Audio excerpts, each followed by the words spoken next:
Welcoming traveler. Get ready to level up in fantasy football.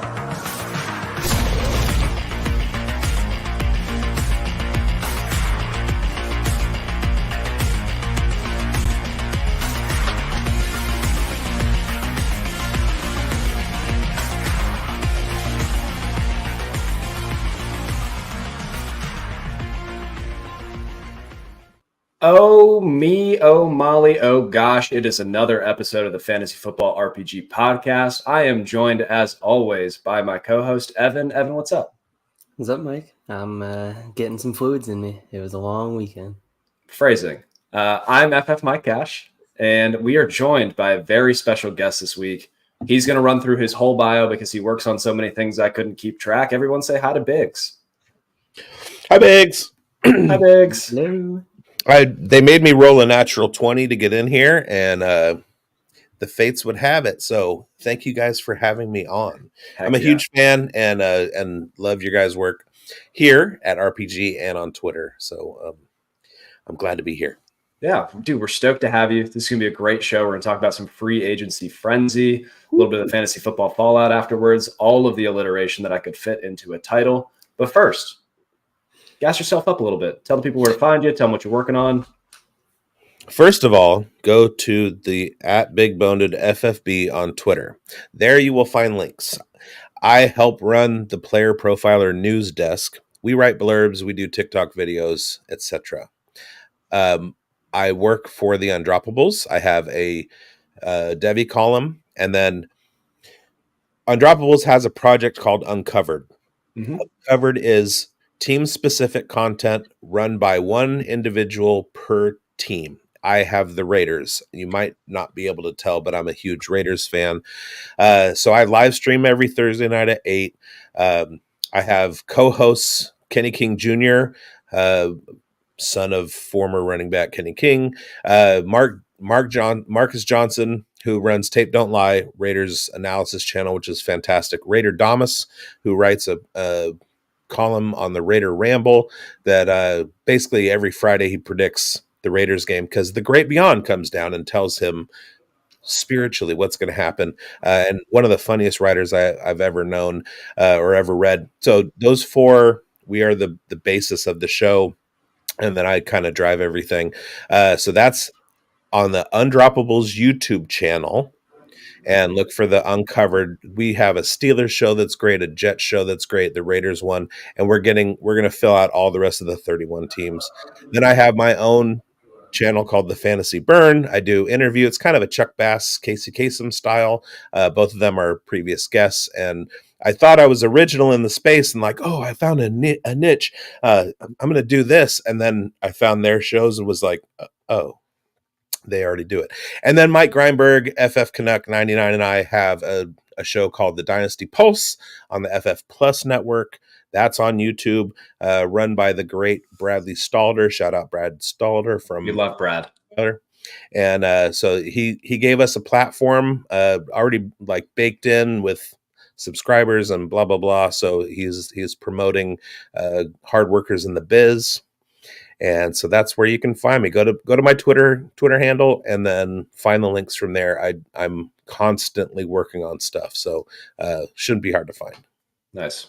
If you're listening audio only, if you're listening to the replay afterwards, it's Big Boned FFB, so Bone DED FFB. But we have a cold open question to get to. Evan, I'm going to need you to unmute for this. Who is your favorite corner in the 2024 draft class? And just to preface this, is his favorite, not who you think. Not best. Not best. Yeah. Okay. Who is your All favorite? Right. I mean, it's Kalen King. I mean, for me, that's pretty simple. Penn State, watch Penn State every single game this year. That's the homer team for me. Definitely enjoy watching everything Penn State, even Penn State basketball, which is sometimes very, very tough to watch. But yeah. Nice. Great answer. Biggs, who you got? Hang on, because all of my content has been fantasy related with the draft, and I am I gotta say Kool-Aid McKinstry because that's the only name that will come into my head. No, great answer. And we have shows coming up, and the Raiders need a cornerback, and so I have to deep dive before. But we've just been like focused on rookie drafting and stuff like that. So I'm so unprepared for that question. I'm deeply sorry, but also Okay, that's Kool-Aid okay. McKinstry, great answer. Zero I mean, problems with that. You can't forget the name Kool-Aid. So Yeah. he was actually in the first Raiders mock that I did. He was my pick at 13. Since then, he's dropped that first 15 picks. But he has slid a little bit. I'm torn between two guys. I love Quinyon Mitchell because the Toledo like backstory and like true riser through the draft process. You really got to be excited for that. But also Cooper DeJean. Representation matters. Cooper getting the boys back. Amazing for an Iowa corner. I have never named an Iowa corner in my life. So there was another. See, names just aren't coming to me right now. And Quinyon was the one that I was thinking, like, but I couldn't remember his name. And I think if you made me pick, I would go with Quinyon. But we have a segment to get to. And now it's time for news and notes. All right. Breaking news as of like a half hour ago. If you're listening to the replay, this is unfortunate. Deontay Johnson has been traded to the Panthers for a 6th round pick and a corner that I didn't know his name ahead of time. I am unwell and unable to speak on this. So Evan, please help me. I mean, it's pretty simple. They're getting Bryce Young, a wide receiver 2 that masquerades as a wide receiver 2 that everybody wants to think can be a wide receiver 1 and limps off the field basically every other play. So, yeah, I mean, that's perfect for the Panthers, just what they need, just what they should be spending money on. Definitely not offensive linemen to be able to keep Bryce upright. And I can feel the seething hate through the eyes of Mike right now. Why? A 6th round pick? A 6th round pick. You have somebody that has over 100 target pace every single year because he's one of the best separators in the freaking league. And he got traded for a 6th round pick and a corner. Thank you, Daniel. Daniel, I love you. Thank you for listening. Panthers have 2 2nd round picks. You couldn't have got one of them and said you wanted a fast corner that can't stay on the field. Well, not a fan from the Steelers' perspective, but great for Deontay Johnson. He gets to go be the alpha somewhere or like the fake 2, and you can let the ghost of Adam Thielen be the one. Biggs, you got any feedback for Deontay Johnson, or can I move on so I stop screaming? Let's look at this. And I want to say, I am a Deontay Johnson stan. He got sniped from me in the fishbowl last year because Howard Bender jumped up and took him 3 rounds earlier than I had him, which I was going to reach for him too, but Howard outreached me. But what did Jerry Jeudy just do? He just went to Cleveland for what? A 5th rounder and a 6th rounder. So a 5th round and a cornerback. That doesn't seem like it's a way outsized or out of the box price. You might like Deontay Johnson. My George Pickens shares absolutely went through the roof the last week, and I am here for it. I took a big chance drafting. I took George Pickens first in the rookie draft in my home league just for the craps and giggles because my opponent is a Steelers fan and I got to watch all the oh my god and so and also mess up the ADP and sleeper.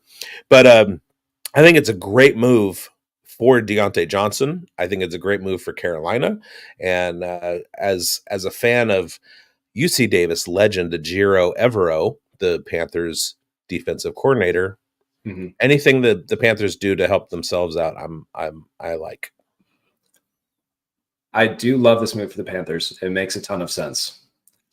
However, Deontay Johnson has more catches in the last 3 years than Jerry Jeudy has in his entire career, and that's with an injury-shortened season. Despicable. I hate it.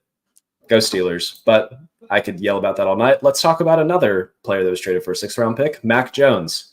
Biggs, is Mac dead forever? Yes.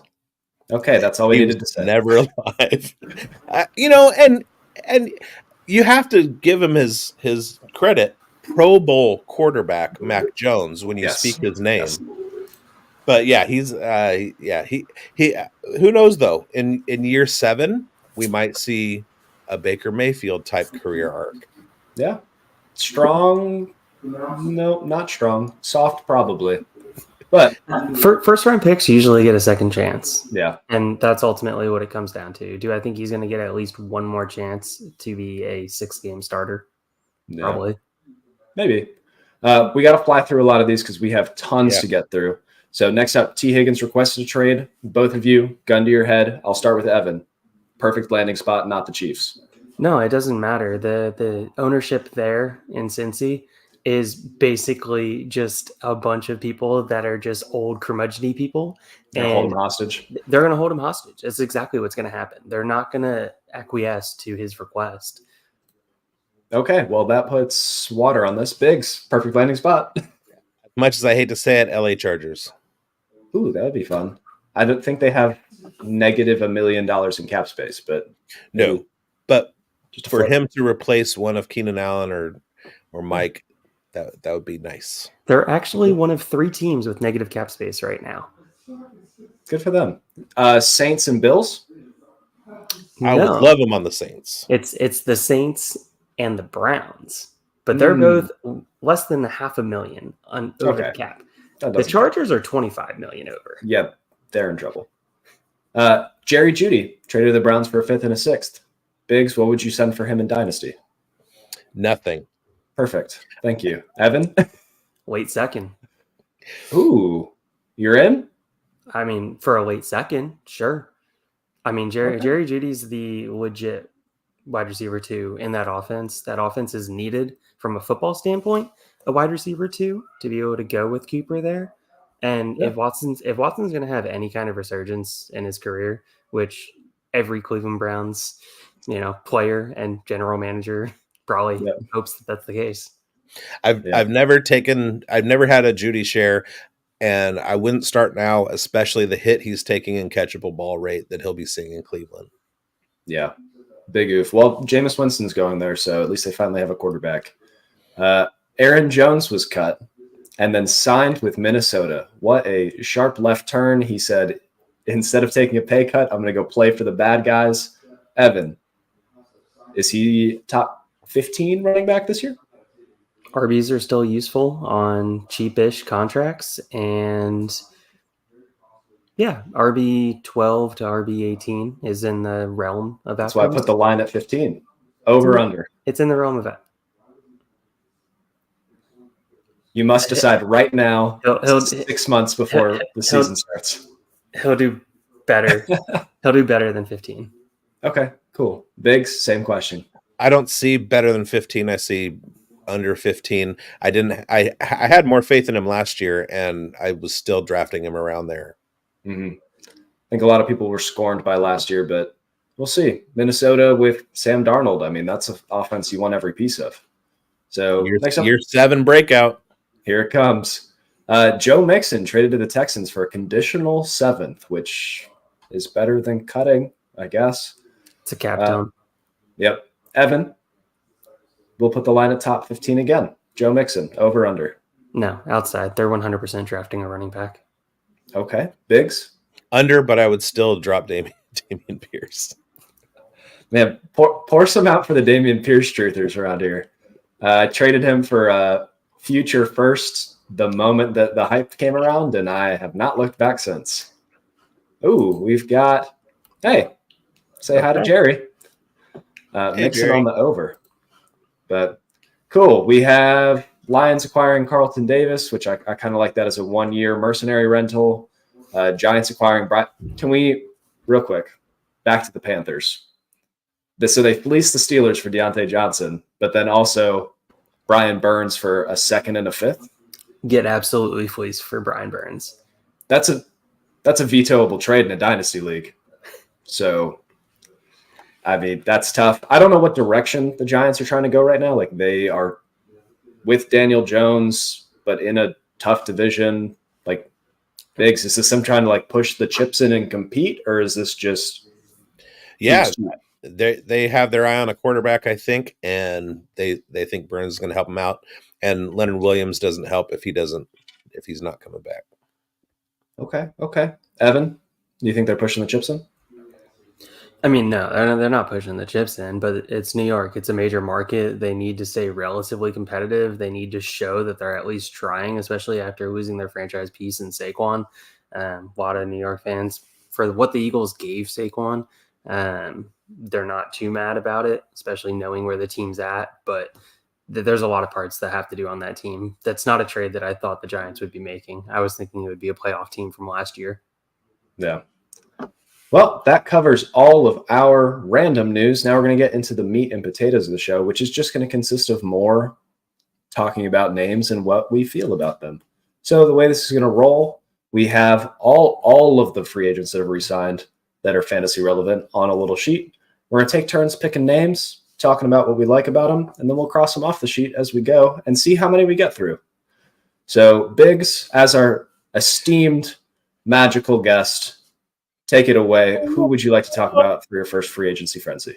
He's not on the sheet, but I'm an IDP player, and I'm going to say Christian Wilkins because I'm going to steam up Las Vegas Raiders. So Christian Wilkins is the all-arounder. He's the guy that's going to get to the quarterback. He does stop the run, 6'3", 315 pounds. He's an absolute beast. And Max Crosby last year was the 8th most double-teamed defensive end in the NFL. That's going to free Max up to cook, and he's 15 to 20 sack season is not out of the question. And then Malcolm Kuntz on the other side had a late season emergence. He's basically in a contract year, and I think that's going to open him up too. Plus the development of Tyree Wilson. The Raiders were a top 5 defense in the second half last season after Antonio Pierce took over. So IDP players, look for Las Vegas Raiders and don't sleep on them this year. Yeah, 100%. From a team building perspective, I don't play in a lot of IDP leagues, but I do just like tracking the NFL, things like that. The Raiders weren't a Christian Wilkins away from competing in the AFC West. But if you're going to overpay a player that's going to get people in the stands, like, you might as well overpay for a young one. So I love the contract. I love the idea of trying to bolster the defense because they don't know what direction the offense is going yet. Right. And maybe this signals that they're making a splash for a quarterback. Let's also remember the quarterbacks that they're playing in that division. You have to have a good defensive line to be able to get pressure on them. Their secondary is still trash. But, Yep. Yeah, they just lost a big piece today in Amik Robertson, who was an absolute dog, and it was sad I was sad to see him go. It's tough in those streets, but no more defense, I promise. Let's talk offensive fantasy football. Who would you like to talk about? I'm going to go with my Eagles and go with Saquon.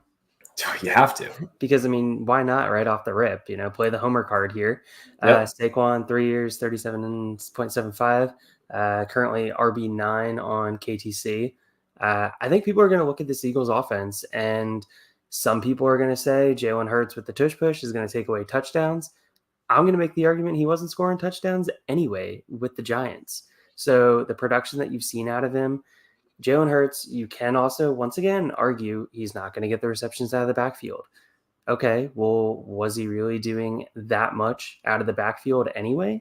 You look at his rookie season was 100% the best receiving profile that he had of any season. He's coming back to Pennsylvania. He played college football at Penn State. It's a homecoming. They overpaid him, in my opinion, but he's a special talent.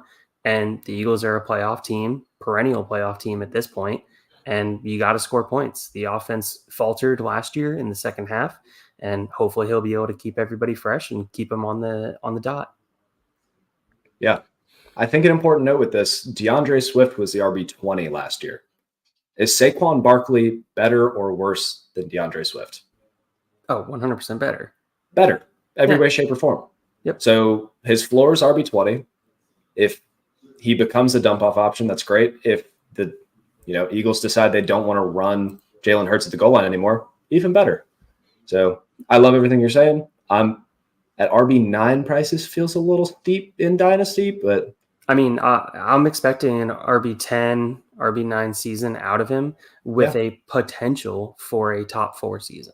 Yeah. And if there's somebody that's going to be an outlier that goes over the age cliff, it's Saquon, which also underrated storyline with Barkley. He's from the Philly area. Like he went to Whitehall, which is an hour north of Philly. So hometown kid coming home. The Giants fans that are mad at him for it can kick rocks with open-toed shoes. So cool. You did your homer pick. I am going to do my homer pick. Steelers country. Let's ride. Russell Wilson signed with the Steelers for 1 year, $1.25 million. He is the quarterback 30 on Keep Trade Cut. Listen, I don't care too much for Russell Wilson in fantasy. I do care for George Pickens. So now that we take a quarterback that's known for their moonshots, you take the target hog out of the offense, and probably you're going to draft someone day 2 now. Like the path to a George Pickens wide receiver 1 season is there. Am I betting on that? No, but I am betting on better than a wide receiver 30 season, which he's going to like wide receiver 38 on best ball leagues right now. So love me some George Pickens. I think Russell Wilson will do more for this offense than any quarterback since Ben Roethlisberger has retired. Not saying much because that list consists of Devlin Hodges, Mason Rudolph, and Kenny Pickett. Elite. So, yeah, Russell Wilson. Great. Anybody have any feedback? I think you meant Steelers country. Let's smelt. Yep. Iron sharpens iron, and they'll do this every once in a while. Yeah. I love the move for Pittsburgh and for Russ. Russ was not as bad as people thought last year. He was just in a terrible situation. And I think with Pickens, it's an upgrade over Cortland and Judy. I like it for him a lot. Plus Freiermuth. I mean, yeah, the Steelers are gonna cook, if you will. Oh yeah. Let's also remember that Russ absolutely thrives in a play action game. I mean, that's where he's 100% at his best. And with that backfield, with the line getting better, hopefully. Arthur Smith has been looking for his mobile quarterback to throw play action with. I'm just saying, you know. I don't know. Just saying. And he's in a position where I wrote him off last year. This year I'm back in. So, you know, that says a lot. We'll take it. Biggs, who is the next person that you would like to talk about? Let's go with Mike Evans, Tampa Bay Buccaneers reuniting with Baker Mayfield. He's going to finish his career there, it looks like. Although, you know, if he has any bit of Jerry Rice in him, he could be playing for the next 8-9 years. But yeah, he's 1,000-yard receiver every year. I'm not going to be the first to bet on him not doing it, and so I like him. You'll probably get him in the third round, and I love that spot for him. He's always the sneaky guy that is discounted because he's been around for a while. He doesn't have that youthful steam that younger receivers tend to get, and then he's solid. He'll go out and get you your 1,000 yards.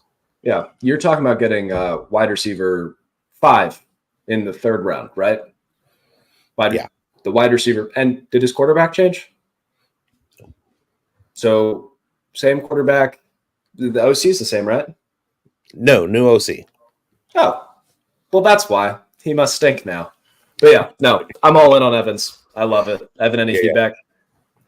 Love the Evans call out, especially with Baker being back. So, well, Evan to Evans, who would you like to talk about? Yeah, I'm going to go with Dalton Schultz getting the re-sign. It's not really a free agent signing, but I absolutely love it. You know, you're sticking with CJ Stroud, you're sticking with Bobby Slowick.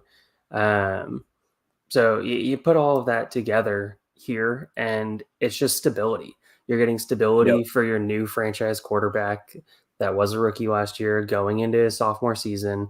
You get stability at the OC position, at the tight end position, wide receiver. You have Tank Dell coming back. I mean, it's just a recipe, in my opinion, for, once again, another low-end tight end 1 season. Yeah. Ultimate spot starter, ultimate streamer and redraft.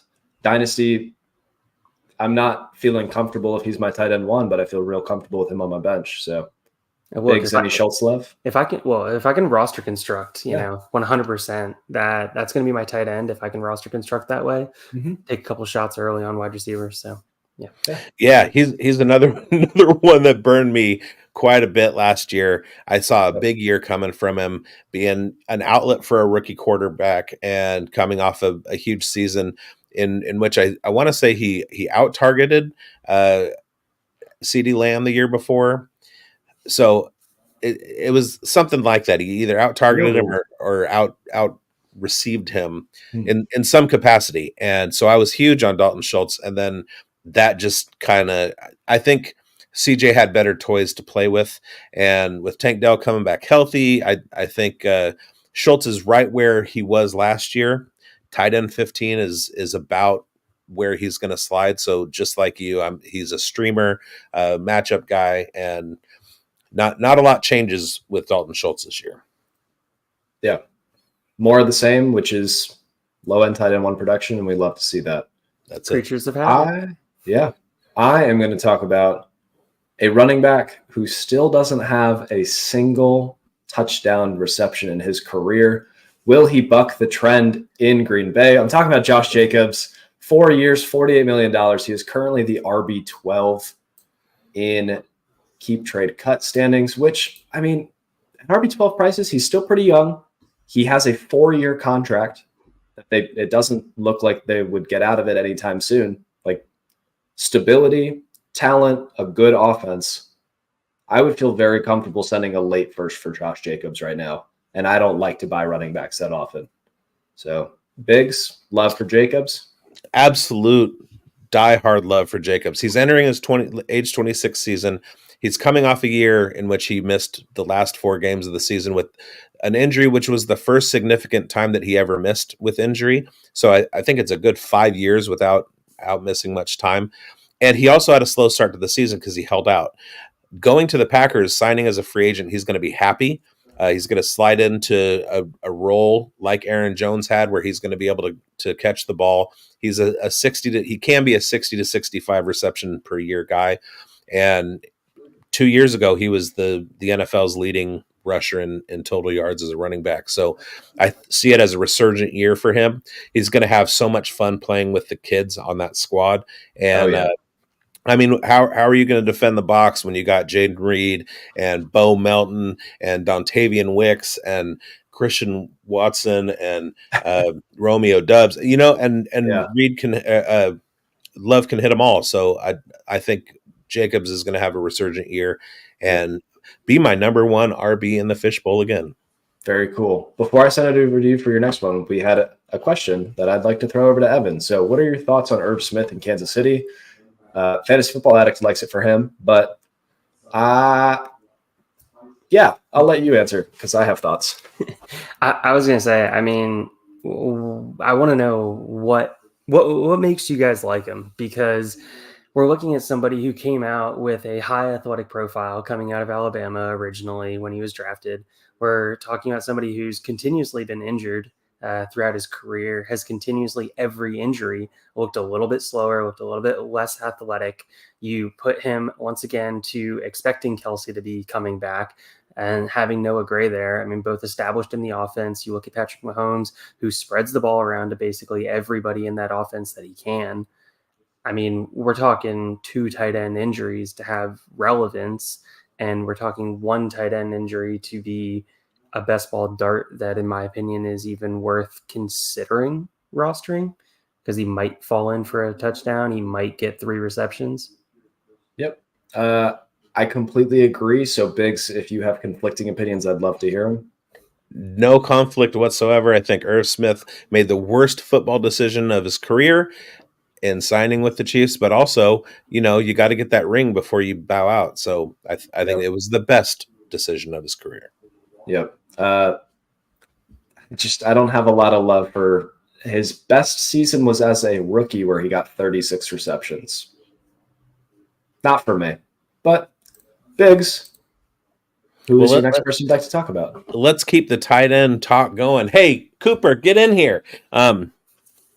Little Koopa Fiasco shout out.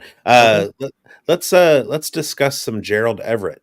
I hate this move. I hate this move so much. I'm a huge Cole Kmet stan. New quarterback coming in. If that happens, I had Kmet pegged for a top 10 season. Gerald Everett, he's fine, but I think he's going to take too much away from Kmet, drop Kmet down my board, and I hate it so much. All he did was a murder-suicide. Like Komet is dead to me. Everett is dead to me. And I liked both of them. So it's really, really big sad. Evan, anything else? No, I mean, the Bears are doing a Bears thing right here and getting another tight end, because if you ask Eric, they always seem to have 7, 8 tight ends going into camp because they love to hoard tight ends. As much as I love hoarding tight ends in 2-point premium tight end leagues. Yeah, but they can't flex them. They're just redundant right now. Oh, yeah. Anyway, They're just getting kind of saggy on the teams, you know? let's talk about another tight end real quick. I know I'm going to jump ahead, but there's one more that I need to hit on for in honor of Coop. Johnny Smith, the Dolphins. Initial thoughts, weird fit, but also clear Mike McDaniel fit. He loves to find really fast guys and put them on the field and see what happens. And Johnny Smith is really fast for his size, and let's see what happens. I'm not touching him with a 10-foot pole in if I have to pay for him, I'm not touching him. A late round best ball dart, I could be intrigued. Getting him for free in my round 29 of my startup, I could be intrigued. He's still young enough that he could continue to grow a little bit, but not inspiring for single tight end redraft leagues, but enough juice there that he could be useful in some formats. Evan, any thoughts on Johnny Smith? Who do you think starts more games for the Dolphins, Johnny or Smythe? Johnny. You think? You want to make that a water bet? I would put a water bet on that. All right. All right. Boop, water bet. I need to make a graphic for that. Remind me next week. What does Durham Smythe's contract look like? Not 10 million. Who knows, but he blocks. I will look it up real quick while Biggs, you tell us about your next guy. Well, I wanted to jump in on Jonnu real quick because you mentioned single tight end redraft leagues, and I think he is I tend to stream in those leagues, stream tight end position, and as a 14th, 15th rounder, taking a tight end with your last pick, which is what I normally do, I think Jonnu Smith is perfect. Let everybody fight over the good tight ends, and then draft Jonnu Smith as your streamer going into the season, and maybe you threw a dart and hit the bullseye. I also like him in best buy drafts. I think it's a good fit for him. It's not that Tua throws to the tight end position a lot, but Mike McDaniel is a genius, and maybe he starts scheming Jonnu Smith up. So it's worth a shot. It's worth a flyer, and I like the spot. Yeah, 100%. It's better than if he went to Chicago. Yeah, he could go hang out with every other tight end ever. But real quick, I have the contract details. I'm pulling them up. Boop. Durham Smythe, 2-year extension, $7.75 million as his max total after incentives. Johnny Smith, 2-year contract, $10 million max. So follow the money. Although I guess with the cap adjusting, that's really not that much. But cool. Biggs, that's enough Johnny Smith for one lifetime unless he gets really good really quick. Right. Tell us about somebody else that you care about. Let's go with where did it go? Is it? Oh, there it is. Gus Bus to the LA Chargers. Whoop. I think that Blake Corum being drafted by the Chargers is getting a little bit more of the media attention than it deserves. Head coaches don't necessarily tend to draft their own guys when they switch from college to the NFL. Not that it's not going to happen, but they have Gus in the building. They don't need to worry about it. And I think that they like him enough to give him a shot. And maybe they do bring Blake Corum in, Mm-hmm. but Gus will have the job at first, and maybe he can outplay him because he's a rookie. And we know that Harbaugh is going to want a running back that can block too. So I like Edwards to the Chargers. Yeah, great fit because there's no one else there. It's Isaiah Spiller. And I think, is he the only one under contract right now? I'm pretty sure UC Davis legend Josh Kelly has left. Yeah, I mean, just really miss him for all of my 1 week spikes. Yeah, great fit, great opportunity. the fact that he got 2 years at his age was pretty impressive given the Gus Edwards career trajectory. He's come a long way. I'm happy for him. I won't be drafting him pre-draft because I'm scared. Yes. But, Evan, give us your next vibes around a player. I mean, once again, it's got to be a re-sign for me here in Pittman. Yes. The offense, love the scheme, love the way that they run it, love the potential with Richardson coming back. Mhm. I mean, everything about it just screams that the fantasy community is just not paying enough attention to him, because I think he is a perennial edge of wide receiver 1, wide receiver 2. And Mhm. I mean, look, KTC has him at wide receiver 16 right now. I think he's so much easier to get than some of the other guys around him. I mean, you look at him at wide receiver 16 versus you look at, just trying to bring that Let's up talk right about there. like Chris Olave in the same range. Chris Yeah. Olave is almost untouchable. I mean, you look at even Jalen Waddle. Like Waddle Yeah. and Ayuk, people value, in my opinion, from leagues that I've seen, so much more than Pittman. And they're the two guys directly above Pittman. Yep. They've become more of urban legends than fantasy point scorers. Pittman's a new age Mike Evans. Yes, very much so. I like Well, it. he became more formal. He went from Mike to Michael. Now, what do you think of the fact that when Richardson was playing, it seemed like Pittman wasn't his receiver of choice, and most of that hit the volume went to Downs? I think. Oh, Evan, you got it. No, go ahead, Mike. Yeah, I'll let you. I was going to say, I think a lot of that went to like the RPO system that they were running with Richardson under there. And as he develops more as a quarterback, they're going to open up the playbook. Josh Downs is really good at quick, intermediate, getting open immediately. Pittman is good at that and also deep balls and also safety valves. Like his route tree is just way more expanded than Downs at this point. So I think as Richardson grows, we will see Pittman's opportunity grow a little bit. That is something that I wanted to ask Evan. Well, Richardson's more of a rushing quarterback. Like he's going to steal a lot of touchdowns. He's going to maybe not produce as much through his arm as we thought. Like, do you think that caps Pittman's upside, or do you see an AJ Brown, Jalen Hurts type ascension? Well, I mean, he's not as athletic as AJ. So, I mean, Jalen Hurts is a better passer at this point in his career than Richardson. So, no, I don't really see that kind of upside. And sure, I mean, you can make the argument that it's capped, but once again, Dynasty gamers are taking that into account and are baking that in. And just to the record here, the first 3 weeks of last year, 11 targets, 12 targets, 11 targets.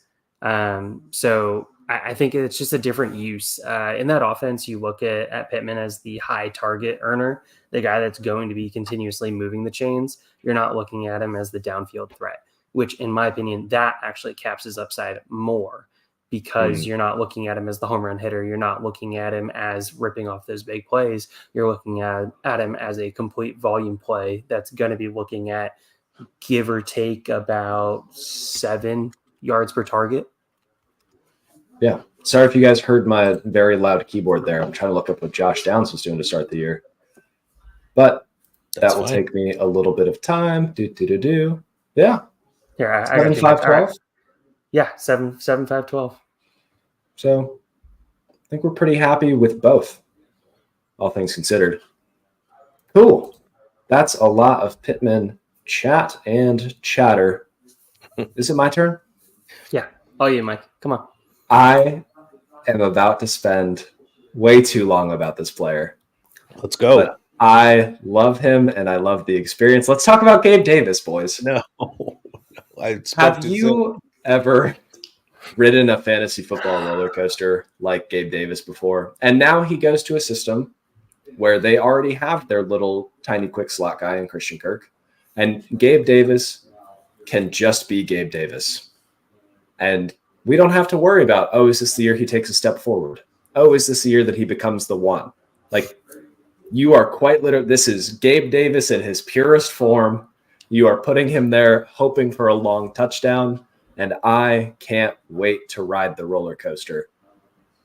Or just draft him in best ball because it's way easier. Yes. I've owned Gabe Davis for 1 week.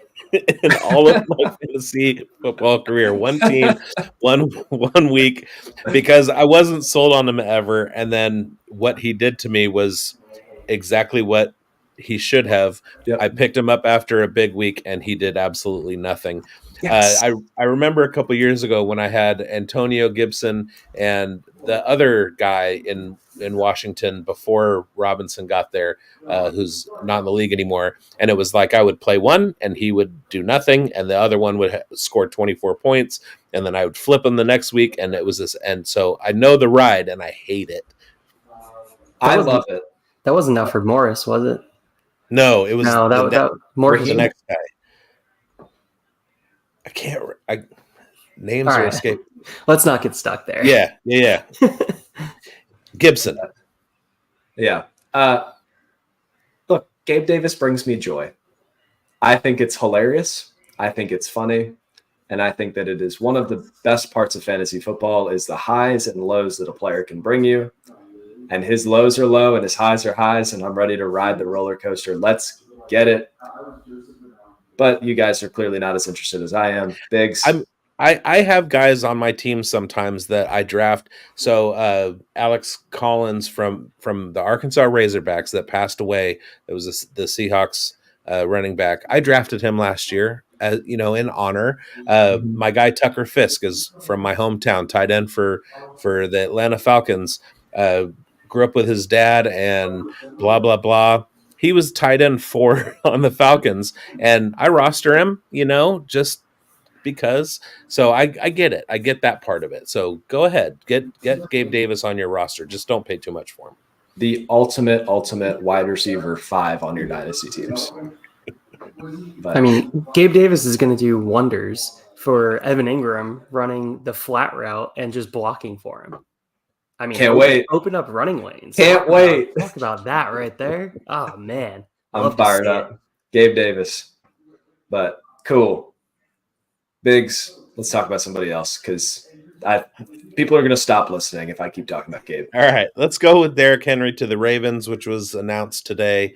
Why does it seem like every single signing tanks another asset that I have?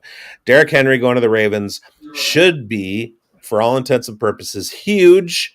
He had a down year last year, but if the Ravens are intent on giving him the ball, the guy is a physical marvel. He's absolutely an outlier as a human being. He's just an absolute monster.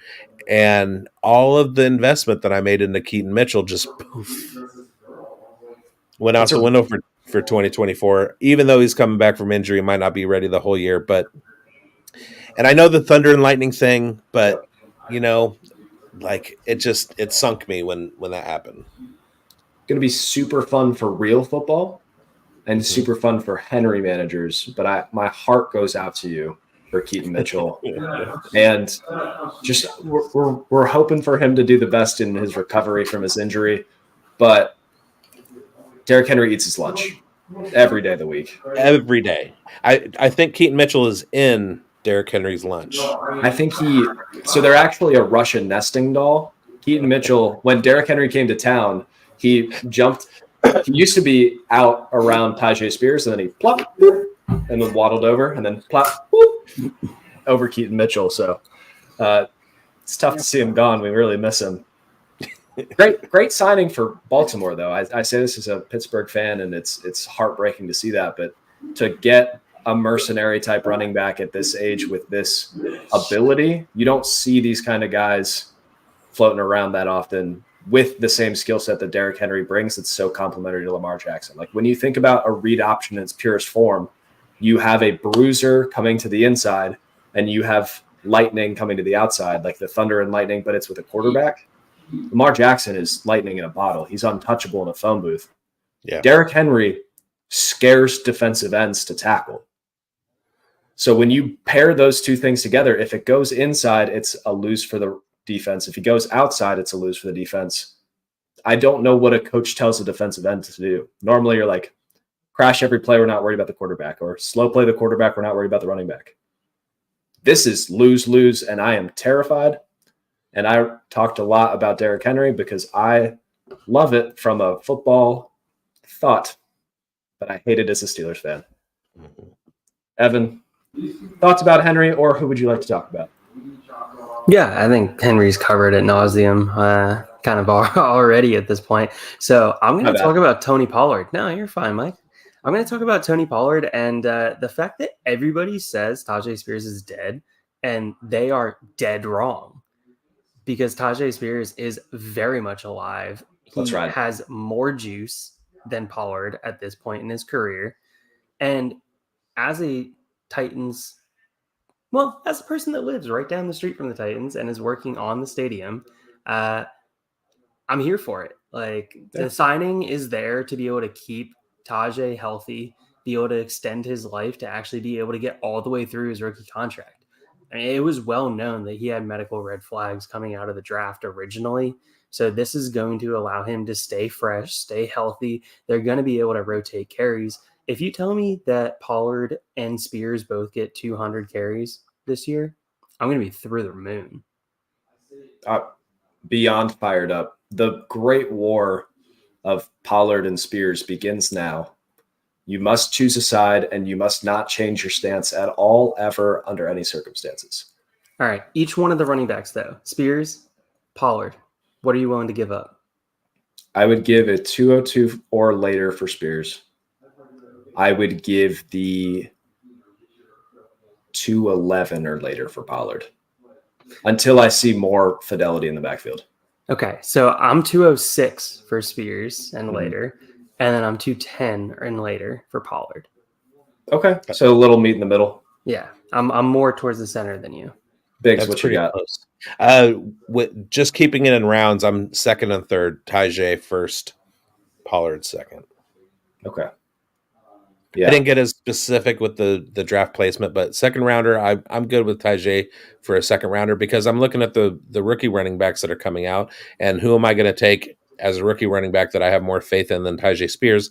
Nobody, but there are some in the second that I would rather have than Pollard, so I would take Pollard in the third. Yeah. I think there's one or two running backs that I would rather have than Tajay in this draft, and I'm comfortable taking them at like the 112, 201. So that's why I put that line at the 202.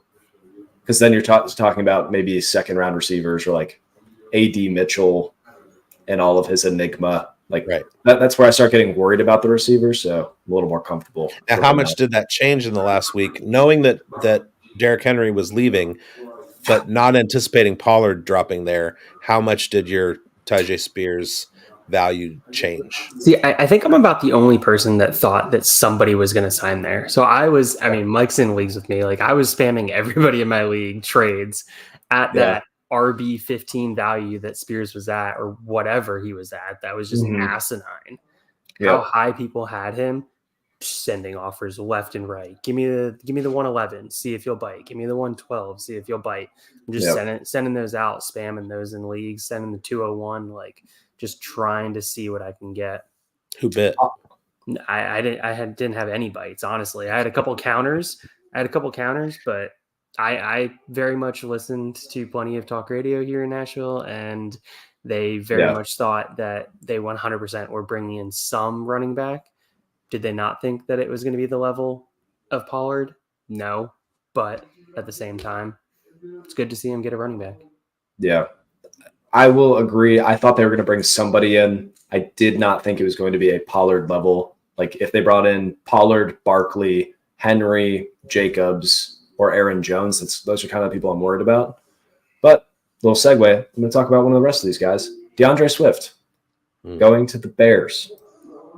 I am tickle me confused. They signed the first running back in free agency with everybody else available.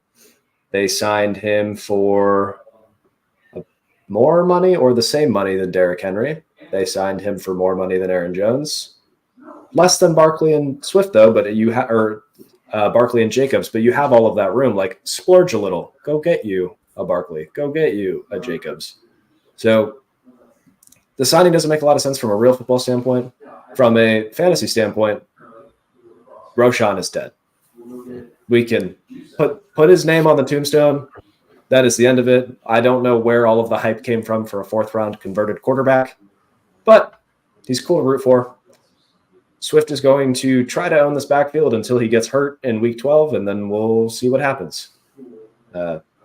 Anybody have any thoughts on Swift? Does Swift get over 60% of the carries this year? I'm going to say carries, no. I'm going to say backfield opportunities, yes. What if I say 50? Does he get 50% of the carries? Yes. I think it's going to be like 55 to 60. See, because for whatever reason, I'm thinking it's going to be in that 45 to 50 range. Like my brain is telling me Herbert and Roshan are still there. You're going to have rushing attempts from Caleb, because I think it's pretty foregone conclusion at this point that Caleb's going to be the quarterback. Yep. So. Yeah. No, I get what you're saying. So, okay. Bix, important question. What would you trade Swift for? Like, if I was trying to buy Swift from you? Wow. I offer you the 201. I would take it in a heartbeat. I offer you the 210. I'd take that. I offer you the 301. That's getting a little iffy. Might want to sweeten that up a little bit, but yeah, I would probably take that too. Okay. So I actually had a deal done within an hour of Swift getting signed, and I was shocked by the return that I got. I didn't even propose it; it just came to me, and it was 202 and 301. Smash. Heartbeat. Absolutely. Heartbeat. Smash. I saw it, and I didn't even think. I was like, I saw Swift. I saw a second rounder that was the second. No, just done. Don't even need to see whatever that other pick was. Don't care. Cool. We got 4 guys to get to. We got 8 minutes. Biggs, speed run, a player highlighted in blue. Speed run. Okay. Austin Eckler, washed. Cool. That's enough Austin Eckler for one lifetime. Would you buy him for a 4th? No. Cool. Evan, pick another. Aaron Jones. Definitely love seeing him. Ty Chandler, is he dead? That was a fun 2 weeks. Yeah. If you sold him, good for you. I told everybody on the Dynasty Pulse, sell Ty Chandler now as soon as they cut Alexander Madison, because that cut made his value rise a little bit. Said sell him, and then they go out and do that. It's really funny. Ever since I've been trying to package up Ty Chandler and Zamir White for like a top 2nd round pick, and just seeing if I can get anybody to bite whatsoever. I got a nibble at 204. So there you go. I sold Zamir for 302 and 304 in a 10-team league. I feel like a genius. Cool. I'll go quick. Baker Mayfield in Tampa Bay. Just take 2023 and re-roll it for 2 or 3 years. Stoked for Baker. Love him as a prospect. Was happy that he got out of Cleveland and found his way back home to Tampa Bay. So really cool to see. And let's all take a moment and sing the praises of our Lord and Savior, Kirk O'Chains. Kirk Cousins, the Atlanta Falcons, Biggs, Kyle Pitts. Absolutely smash. I already had him, I think, as my tight end 4, just waiting for a Kirk Cousins-like signing, and this just elevates him. Well, it doesn't move him. Kyle Pitts is still there as my tight end 4, but I feel more justified now in where I ranked him. Maybe like closer to the tier above him than the tier below him now. Yeah, I love the move for Atlanta. Yep. Absolute savior. Evan, Drake London. Talk to me. I actually have an interesting question for you. So there's a player that is trending down in some people's minds in A.J. Brown. There's a player that's trending up in some people's mind in Drake London. What would it take to move from Drake London to A.J. Brown or the other way? I think with the hype at this point, I mean, you could probably throw a 3rd on top of London and get to AJ at this point. That's spicy. I think the hype is there, though. I think everybody looks at the offense. They see it's a McVay offense coming in. They see Cousins going there. They see the weapons that are there. They see the draft capital. They see that the offensive line is above average, in my opinion. They have everything in line. They play indoors on top of it. I mean, it's lining up very well, and people are still sour over the fact that AJ had a crap second half of the year. Yeah.